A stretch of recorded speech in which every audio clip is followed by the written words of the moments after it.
තනි වෙන්න නම් ගොඩක් තැන් තියෙනවා රයිට්. තනි වෙන්න කොයි හරි තැනක් තිබ්බොත් තනි වෙන එක පුද්ගලයා තමයි පුතා මේ.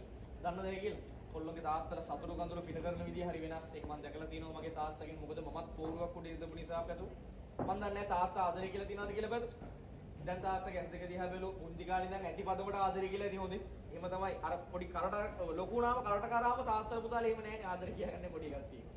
දැන් තාත්තගේ ඇස් දෙක දිහා බැලුවොත් ඔයාට කියන්න පුළුවන් තාත්තා ඔයාට කොච්චර ආදරේ කියලා අද දවසේ කොච්චර සතුටු වෙනවද නේද තාත්තා? මන්ද පුතා මේ තමයි දිලංක තාත්තගේ පුතාගේ බැඳීම හොඳේ. මෙතනට මැදිහත් වෙන්න අන්න අරුන්දටත් දොරන ඉතින් ඔයාට කොහොමද බැරි? මේ කරන් ආපු ක්‍රියාපටිපාටි මේ දෙන්න මරණකම්ම කරගෙන යනවා. ඒක තමයි විදිය. පැතුම් අද ඔය ගෑල් ළමයි ගෙන්න හයියක් දිය ලබා දීලා තියෙන කකුල් දෙකට හයියක් දීලා තියෙන මෙන්න මෙයා හොඳේ. දැන් ජීවිතේ තමන්ගේ ගරු කරන්න ඕන පුද්ගලෙක් අද හරිම සතුටින් ඉන්නේ මේ තාත්තා තමන්ගේ ලේන් මසින් හැදිලා ඒකොල්ල අද පෝරුවක් උඩ ලස්සන ගෑල් ළමයෙක් හිටන් ඉන්නවා. එහෙනම් දිලංක වට සිද්ධ වෙන මේ තාත්තට පොරොන්දුවක් කියන තාත්තා හිතේ කිසිම කහටක් තියාගන්න එපා.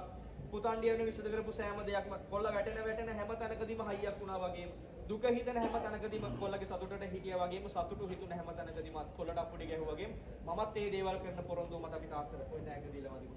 බොහොම ස්තුතියි අපේ ආදරණීය තාත්තා. මම්මගේ රත්තරන් පුතාට ගොඩක් ආදරේ. මං තාත්තට ඊට වඩා ආදරේ. මං තාත්තට උදහසින් ආදරේ කියලා කිව්වේ නෑනේ. අනේ මන්ද තාත්තේ ලොකු වෙද්දි නිකන් තාත්තට ආදරේ කියලා කියන්න ලැජ්ජයිද?